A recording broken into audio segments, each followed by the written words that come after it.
El pasado 18 de abril, Dimash se presentó en Budapest en vivo, en donde una de las interpretaciones que me llamó bastante la atención fue precisamente esta que vamos a analizar, la del fantasma de la ópera. Si en algún momento de sus vidas han escuchado esta canción, sabrán que precisamente no solamente la canta una voz, sino que la canta una voz masculina y una voz femenina. En este caso pues no es la excepción. Dimash la cantó junto con la cantante Victoria, de la cual pues honestamente yo no sabía nada de ella, sino que pues precisamente la conocí por esta interpretación. Entonces bueno, vamos a hacer una reacción y análisis para escuchar, determinar y explicar un poco qué técnicas y recursos vocales ocupan ambos cantantes.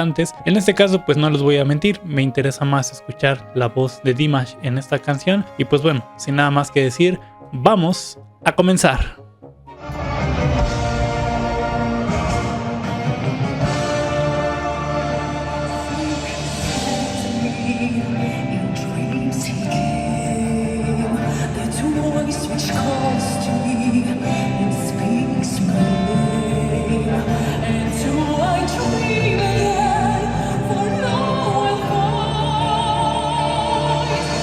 Bueno, tiene una voz muy bonita, realmente me gustan los matices que ocupa. Escucharon al principio cómo canta en una resonancia más oral, como más hablado, inclusive haciendo un poquito el efecto del susurrado, la la la la la la, exhalando más aire. Pero vean aquí cómo conforme avanza la canción y como precisamente la misma canción conforme va, pues ahora sí que avanzando, como ya lo dije, va como demostrando o pidiendo esa exigencia vocal que ella tiene, ¿no? O que tiene que ir demostrando conforme pues va todo avanzando, y justamente escuchamos cómo es que poco a poco va generando un poquito más de cierre cordal proyectando la voz, y precisamente hasta llegar aquí que por lo que escuché iba a llegar a ser una nota más aguda. Escuchen.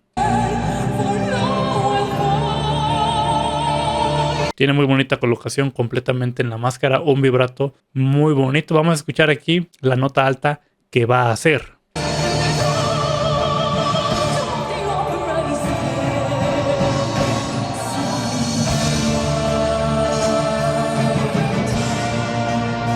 Muy buen control de las tonalidades, vean cómo sube a esos tonos agudos y baja a los tonos graves con una afinación muy buena, y también pues bueno, el recurso de la dinámica completamente presente. Si escucharon por ejemplo esa nota alta que ella hace, la hace cubriendo la misma, ¿no? O sea, cubriendo la nota, dándole ese redondeo que precisamente se ocupa bastante en el canto operístico, en el canto lírico en este caso, y justamente me gusta esa combinación entre canto lírico en algunas partes y el canto popular, ¿no? Hacen que la canción pues vaya en buena parte precisamente como acorde a la parte musical, ¿no? Que es básicamente una orquesta tocando, y al mismo tiempo a la parte de lo que es la canción, el fantasma de la ópera, que es algo más popular a comparación de un aria. Pero bueno, al parecer ahora ya va a cantar Dimash, vamos a escuchar cómo lo hace él.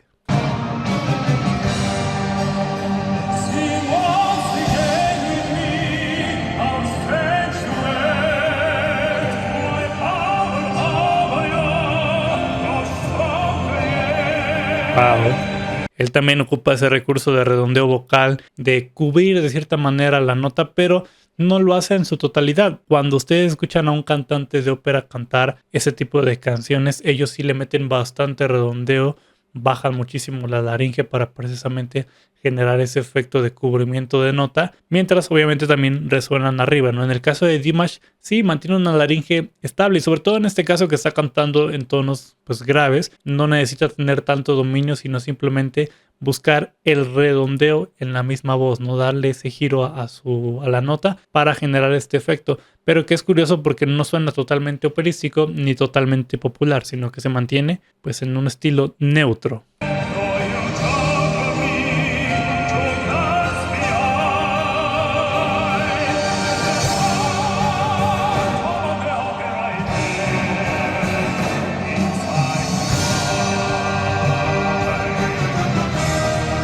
Se dan cuenta cómo el micrófono le ayuda un montón, sobre todo ahí cuando subió a esa nota más alta y con mucha potencia. Lo baja bastante, se llega a perder un poquito su voz, pero no en su totalidad, sino que lo hace para precisamente que haya esta comunión, por así decirlo, entre la melodía y su voz, para que ni él sobresalga mucho y opaque la melodía, ni la melodía pues quede muy potente en comparación de su voz. Él supo nivelar muy bien ahí la voz para precisamente dar un buen acople en cuanto al nivel de volumen, ¿no?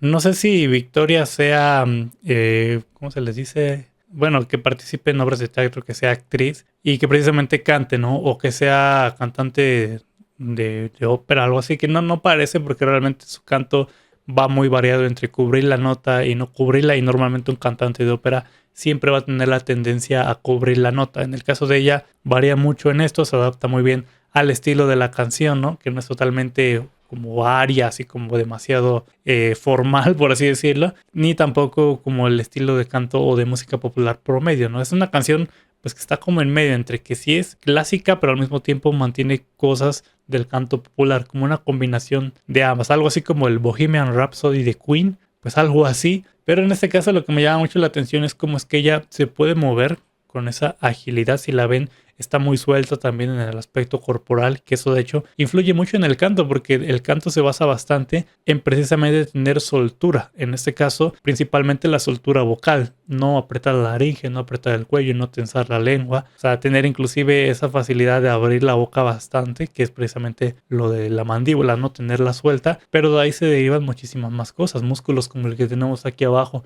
que también no lo debemos de apretar, no debemos de constreñir, la laringe tenerla controlada para que ni suba tanto para que se cierre la tráquea, ni que baje demasiado también para precisamente no darle efectos raros a la voz, sino que en este caso pues me llama mucho la atención cómo es que los movimientos de ella no perjudican en nada a su canto, o sea, suena increíblemente bien. Por eso les digo, no sé si ella se dedique a la ópera, si ella se dedique a dar obras de teatro de precisamente cosas así, ¿no? Que ella cante mientras se mueve, porque precisamente se le nota una facilidad muy buena. Si notan en algunas partes cuando ella canta, sobre todo las notas altas o con potencia, se le ve como en el cuello se llega a generar esa tensión que es natural al momento de cantar. No puedes ir al gimnasio a levantar pesas sin precisamente tensar tu músculo, no esforzarlo. En este caso, pues también el canto es un ejercicio vocal, por eso se le llama así, ejercicios vocales, cuando tú vocalizas o haces calentamiento vocal, porque preparas tu voz. Y en este caso ella no la está preparando, ya está en el acto, ya está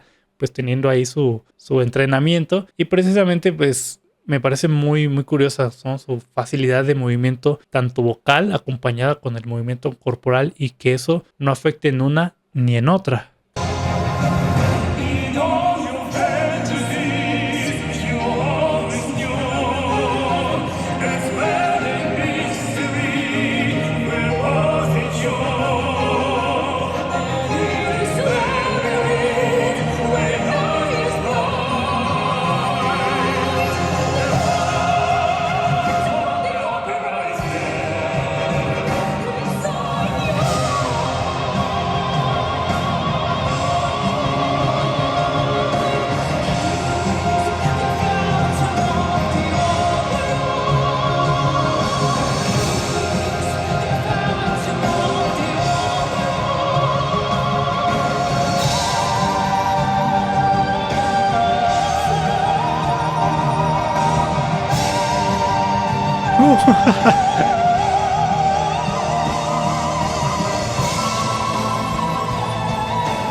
Wow.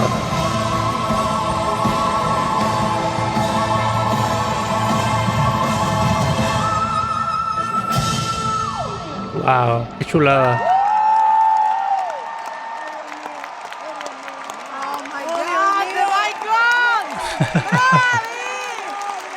qué interpretación tan sublime. O sea, yo no pensé que Dimash fuera a hacer este tipo de notas altas, precisamente porque en toda la parte pues hace la voz del hombre, ¿no? Y precisamente si se dieron cuenta, los tonos graves a los que Dimash llega, en los que llega a cantar y que llega a proyectar, hacen que precisamente podamos determinar el tipo de voz que él tiene. Muchas veces, sobre todo cuando él empezó ya demostrar esta capacidad de amplitud vocal de llegar a la sexta octava, e inclusive después, ¿no?, en otras canciones donde llegaba hasta la octava, o sea, literalmente el re 8 que hacía, que era impresionante. Mucha gente determinó que la voz de Dimash pues era la típica del tenor, ¿no? Un tenor promedio, mi voz y la voz del 75% de los hombres que existen en el mundo. Sin embargo, después empezamos a ver muchísimo más esta presencia de graves en su voz, y ahí fue cuando se determina que Dimash no era tenor, sino que era un barítono. Y al parecer es como un tipo de barítono ligero, porque precisamente dirán, bueno, es que ¿cómo va a ser barítono si los barítonos no pueden llegar a tonos graves? Por el mismo concepto de que un tenor no puede bajar a los tonos graves que está haciendo Dimash. Y normalmente cuando un tenor baja tonos graves, los graves ya no suenan tan graves, ¿no?, como en un barítono, sino que se empiezan a redondear, empieza a ser como de oh. Ya no hay un cierre cordal, suena una voz ahogada.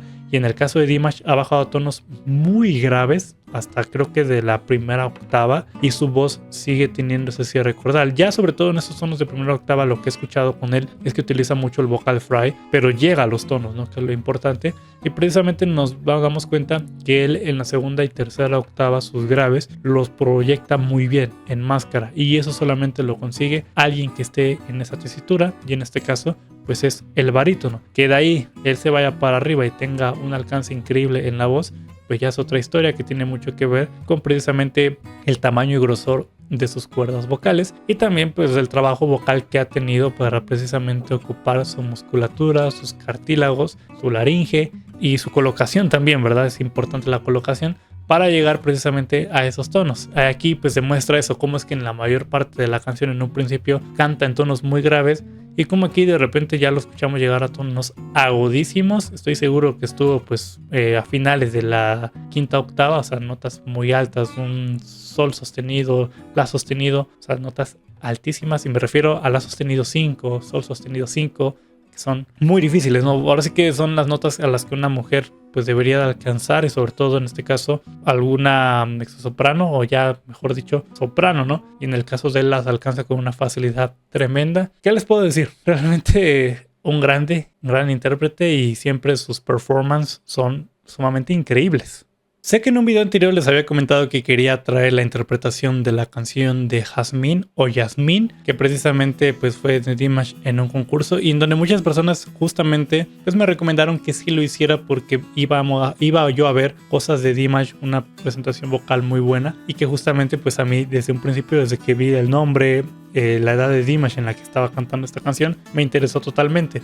Pero justamente pues me aparece esta interpretación del Fantasma de la Ópera, él en un dueto con una cantante también muy virtuosa, y que precisamente pues lo que vemos aquí es un performance increíble. La verdad no me pude resistir, dije tengo que analizarlo, y pues bueno, no quiero decir que la de Jasmine ya no la vaya a analizar después, claro que sí la voy a analizar, pero pues bueno, se me atravesó esta interpretación, que de hecho pues es más reciente, es del pasado 18 de abril.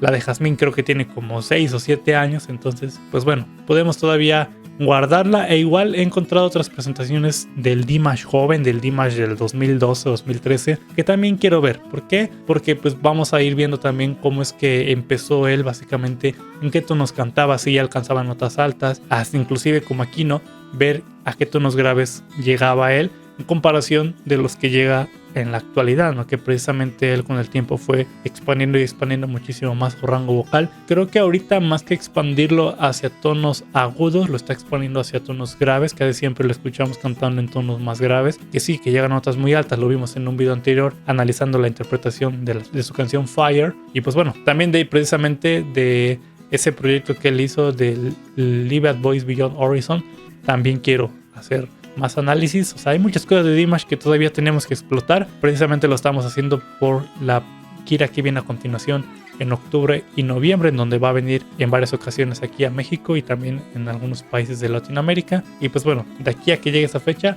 vamos a estar subiendo y recopilando mucho material de Dimash, obviamente después de esas fechas también, pero ahorita digamos que es como una cuenta regresiva. Ya después igual con el tiempo vamos a seguir subiendo más videos de Dimash, pero pues ahorita es como en honor a esta gira que precisamente viene a Latinoamérica. Por lo pronto, yo espero que les haya gustado este video. Soy Porcayo y nos vemos en la siguiente ocasión. ¡Chao!